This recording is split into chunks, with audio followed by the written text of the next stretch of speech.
The cool hum of the Chicago high-rise usually settled Ethan.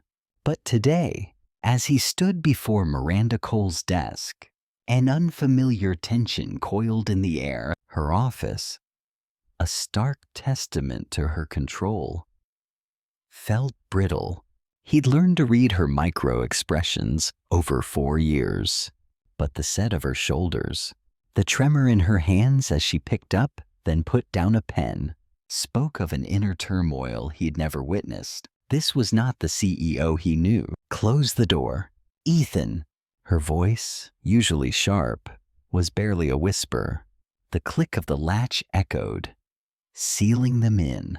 Outside, the executive floor hummed with oblivious activity. Inside, a suffocating silence gathered. She removed her designer glasses, placing them with unnerving precision. I'm going to tell you something, and I need you to let me finish. A breath held, then slowly released. I'm pregnant.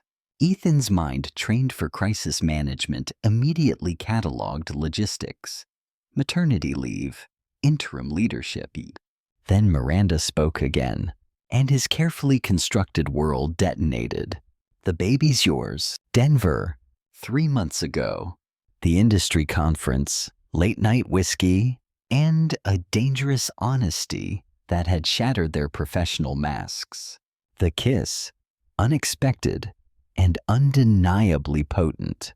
The walk to her room, an inevitability he'd avoided since Julia.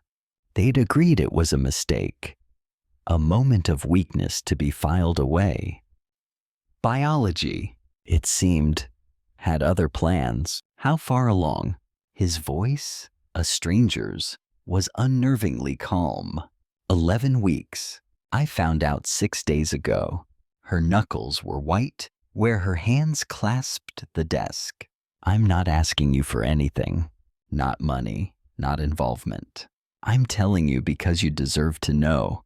I'm fully prepared to handle this alone. The words struck him like a physical blow. You think I'd walk away? You're a single father with a 7-year-old and a career built on discipline. Her gaze softened. A flicker of something raw. This is the last thing you need. I wouldn't blame you for pretending this never happened. Ethan strode to the floor-to-ceiling windows. The city a cold, indifferent sprawl below. I lost my wife when Sophie was 6 months old. Breast cancer. Her last words. Don't let her forget me. The memories were a cauterized wound, rarely touched. I've spent 6.5 years being both parents, explaining why mommy can't come to the school play. His hands curled into fists, then relaxed with a conscious effort. So no, Miranda, I'm not walking away. There's a child coming who needs a father. I know what happens when a kid grows up with only one parent, because the other isn't there. I won't let that happen. Not again. Not ever. Miranda stared, her composure finally fracturing. Her eyes, suddenly too bright, held back tears. Do you want this baby? The question. Stark and vital. I'm 39. I've never wanted children. Never thought they'd fit. A humorless laugh escaped her. Antibiotics, a sinus infection in Denver. And now I can't stop thinking about this little cluster of cells. That's going to become a person who didn't ask to exist. She looked up. Vulnerability etched on her face. I don't know if I want this baby. Ethan, I'm terrified and confused. You don't have to decide everything today. His voice softer than he intended. But you're not doing it alone. If you continue this pregnancy, I'm in it fully, completely, as a father who wants to be there. A shaky smile. You're taking this remarkably well. I'm not. He ran a hand through his hair. I'm absolutely losing my mind. I just happen to be very good at compartmentalizing. He managed a small, strained smile. Give me 3 hours. I'll probably have a complete breakdown in my car. She mirrored his smile, tentative but genuine. I'm scheduling my first real appointment for next week. Ultrasound. Do you want to be there? Yes. No hesitation. Text me the details. I'll clear my schedule. The silence that followed was thick with unspoken gravity. Emira. The clinic waiting room was designed for calm, but Miranda's leg bounced under the table. Ethan reached for her hand, a familiar comfort now. After weeks of shared meals and whispered late-night texts, the cool slide of her skin against his, the subtle way her fingers curled into his palm, it was deliberately maintained. A silent agreement to draw strength from proximity. I've never been this nervous before a meeting. Her voice tight. It's going to be fine. She looked at him, a flicker of fear in her eyes. You don't know that. No. His gaze dropped to their joined hands, then returned to hold hers. But I believe it anyway. In the exam room, after the nurse left, Miranda sat on the crinkling paper of the table, looking smaller in the hospital gown. Ethan pretended to study the fetal development chart, but his awareness of her, of the thin barrier of the gown, was absolute. You can turn around. Her voice thin. Dr. Patel, efficient and kind, squeezed gel onto Miranda's abdomen. The screen flickered to life, shapes and shadows. Then, a tiny, curled form, a flickering spot. The heartbeat, arms, legs beginning to bud. There's your baby, right on track for 11 weeks. Heartbeat strong and steady. Ethan felt the air leave his lungs. He'd seen Sophie's ultrasounds, but this was his child. Undeniably real. Miranda's hand found his, gripping hard. Their breaths hitched in unison. Would you like to hear the heartbeat? Miranda nodded, and the room filled with a rapid, thrumming sound, like tiny, insistent hooves. Proof of life. It resonated in Ethan's chest, a physical ache. Beside him, Miranda made a strangled sound, half sob, half laugh. That's our baby. Her voice thick with emotion. That's our baby, Ethan confirmed. His own voice, rough with unshed tears, they clung to the sound, suspended in the unbearable intimacy of that moment. A boundary irrevocably crossed. Grace's premature arrival was a terrifying blur. One moment they were sharing a quiet, vulnerable confession of love. The next, Miranda's water broke. Stark against the pristine white couch, the hospital lights, the hurried scrub-in, the terrifying weight behind the blue curtain in the operating room. When the first thin cry echoed, it tore through Ethan. A raw, primal sound of relief and profound connection.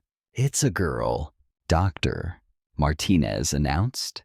He watched as a nurse brought their daughter, impossibly small, red and furious, toward Miranda. Miranda, look, he choked out. Tears streaming. She's perfect.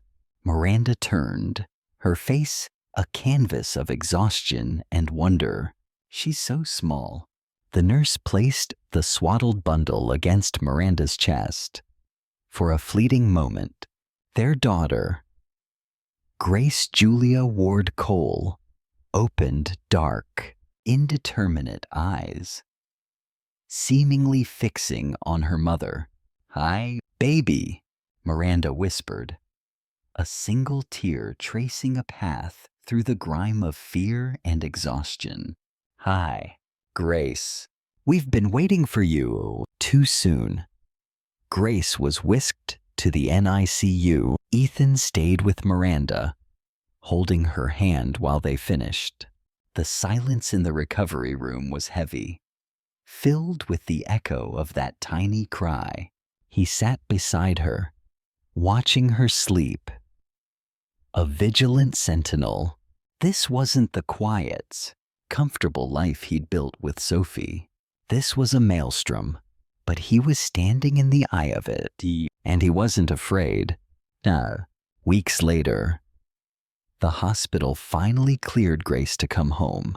The apartment, once Miranda's stark sanctuary, now hummed with the messy, beautiful chaos of a new family. Sophie's drawings plastered the fridge. A mobile of painted planets hung over Grace's crib, and baby books lay scattered like autumn leaves. That night, after Sophie was asleep and Grace nestled in her bassinet, Ethan and Miranda sat on the couch that had witnessed so much. Their shared heat, a comforting presence in the quiet. "We did it," Miranda murmured, her head resting on his shoulder. "We actually did it. You had doubts," he teased softly. "So many doubts." She laughed. A sound full of rich, newfound joy. "I thought I'd be terrible. Panic the first time she cried. Drop her. All the catastrophes." She lifted her head, her gaze soft in the dim light. "She cried an hour ago, and I didn't panic. I just picked her up and held her until she settled. It felt natural." He turned to her, their faces inches apart. The air thickened. His gaze dropped to her lips, then met her eyes, holding. The unspoken hummed between them. Loneliness, a ghost they'd both carried, was being slowly, fiercely banished. "You've told me a lot of things these past months," her voice a low caress, "that I wasn't alone, that I could be both CEO and mother, that you loved me." I didn't believe most of them at the time. Her hand found his, her thumb tracing the lines on his palm. "And now I believe all of them." She leaned in, her lips brushing his. "I love you, Ethan Ward.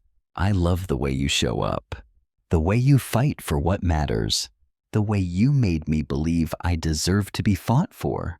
His heart, long guarded, swelled, raw and vulnerable. "You do deserve it. You deserve everything." From the bedroom, Grace made a tiny, sleepy protest. A hungry stir. "I should probably move to the bedroom," Miranda said, a slight catch in her voice. "Be close in case she needs me." "We should probably move to the bedroom," Ethan corrected, his voice a low rumble. He met her gaze, a question in his eyes. "If you want, if you're ready for that." Her eyes, dark and fathomless in the dim light, searched his. He felt the weight of the moment, the terrifying precipice of choice. "Are you asking to stay the night? Or are you asking for more than that?" He held her gaze, unwavering. "I'm asking for whatever you're willing to give. One night or every night. Your choice." The beat of silence stretched, charged with desire, and the weight of 2 lifetimes of solitude. He could feel her breath, shallow and quickening, against his cheek. Her body was close, the warmth of her against him, a silent invitation. Moving away now would be a physical wrench. He felt the urgent, contained pressure building, the deep longing for warmth, for recognition, for being wanted, that he'd suppressed for so long. Every night, Ethan